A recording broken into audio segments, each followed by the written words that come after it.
Guys, so yan nga po, good evening mga manay, mga manoy. So andito na lang po ang inyong kusinera, si Manay. And so for today, dahil Chinese New Year po bukas, gagawa tayo ng sarili nating version ng tikoy. Ayan, so ang mga ingredients natin guys, eto, meron tayo dito isang latang condensed, 360 ml.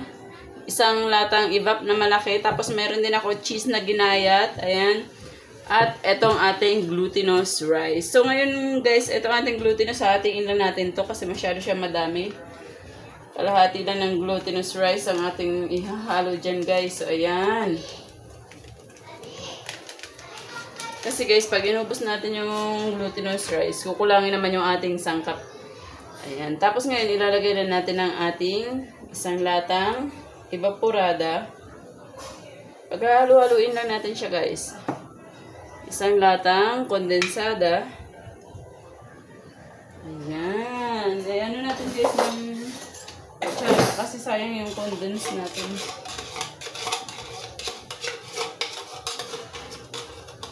Ayan.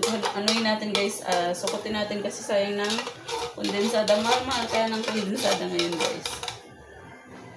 So, ayan. Tapos ngayon, lalagay na natin yung ating cheese. Ayan. Cheese.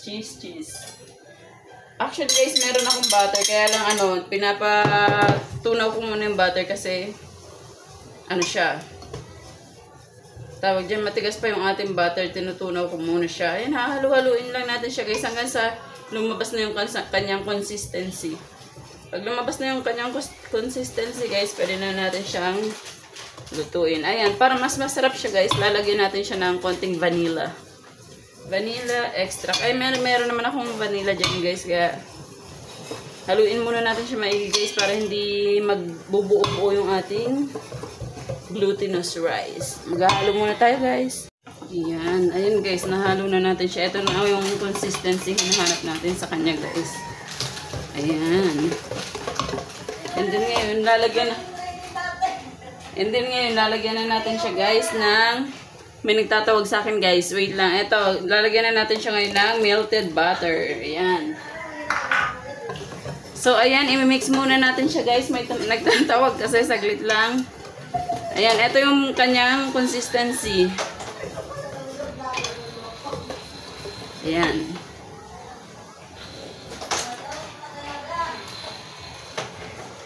Guys, susubok na tayo ng isa. Ite-test lang natin muna kung sakto ba yung timpla guys.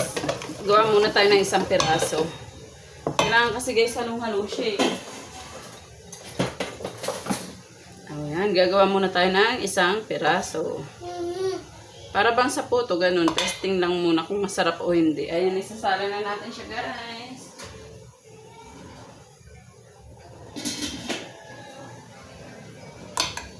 Para makikita natin kung sakto talaga yung luto natin ng Sasalain ko pa to guys kasi siya tawag dito. Maraming butter kaya kailangan ko siyang salain.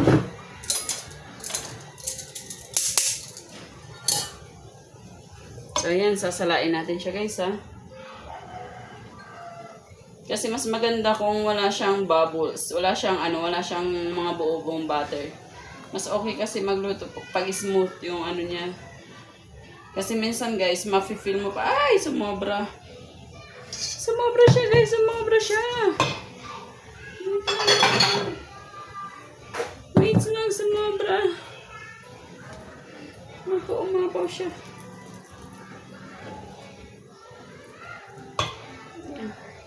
Nalagay ko siya sa kabila guys kasi umapaw. Ayan, salain natin siya ng gusto. Kasi guys, kung bibili tayo ng tikoy, magkano ang tikoy? Eh, di sa ganito na lang, sure ka pang mas masarap. Ito guys, yung pinagmamalaking tikoy na Quezon. Yan. Ginaya ko yung recipe ng Quezon. Pero, nilagyan ko lang yung pagkakaiba. Siyempre, pangit naman pag gayang-gaya mo yung niluluto, di ba? Ayan guys, so kailangan nyo talaga siyang salain kasi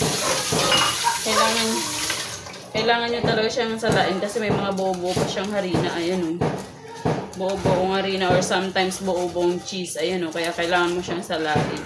Kasi pag hindi mo siya sinala, ito yung pag kinagat mo, maaligas-gas. Ayan. Okay na guys.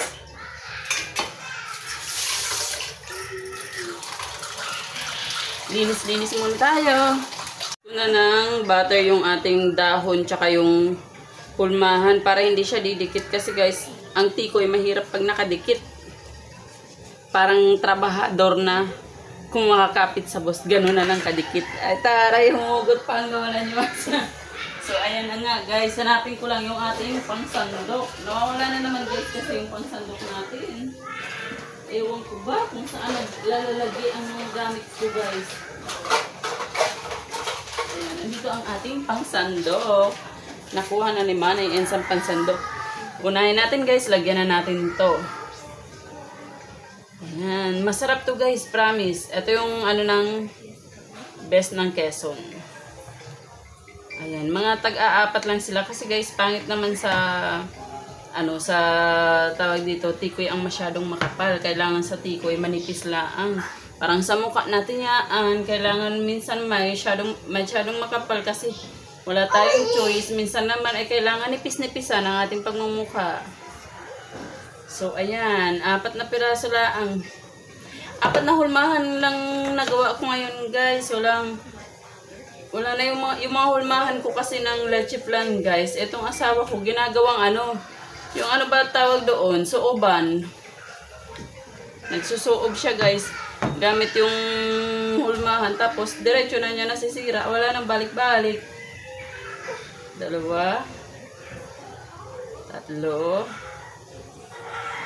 Parang madami ari konti laang. Pagdadagdagan ko nga laang ng tagka-konti. Ayan guys, nalagyan natin siya. Ngayon kukover natin siya guys ng foil para hindi pasukin ng tubig.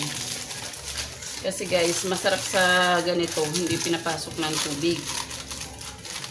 Ayan. Yung steamer ko actually kanina pa siya makulo. Kaya lang hindi ko pa siya magawa nga ng nag-reading pa kami ng kuryente ng aking friendship. Tinulungan ko mag-reading ng kuryente. Abay, bayaran na naman tayo ng kuryente Ay, sus. Tuwing bayaran, ang sakit sa ulo. Kailan kaya yan mawawala si Judith? Ayan guys, isasalang na natin kasi kanina pa kumukulo ang aking steamer. Yan, isasalang na natin siya guys. 2 lang ang magkakasya sa kanya, kaya siguro mga ilang salang pa ako nito. Ayan, 2 lang guys ang nagkasya sa ating steamer. Ngayon, tatakpan na natin siya. Ilagay natin siya sa, medium heat. Yan. So, maghihintay na lang tayo guys. Tapos, papakita ko sa inyo kung ano result ng ating tikoy. Guys, eto na po guys yung ating tikoy na nagawa. Ayan, nakagawa ako guys. Bali ng nito. 5 ganitong tab. Tapos, isang malaki. Ayan. Yung isa, kinakain na namin guys kasi napakasarap niya sobra. Ayan, tingnan mo na. Tamang-tama yung timpla. Hindi siya sobrang tamis, hindi rin siya matabang. And so, thank you so much guys. Please watch it, like, and subscribe my YouTube channel, Manay Ends. Thank you so much. God bless.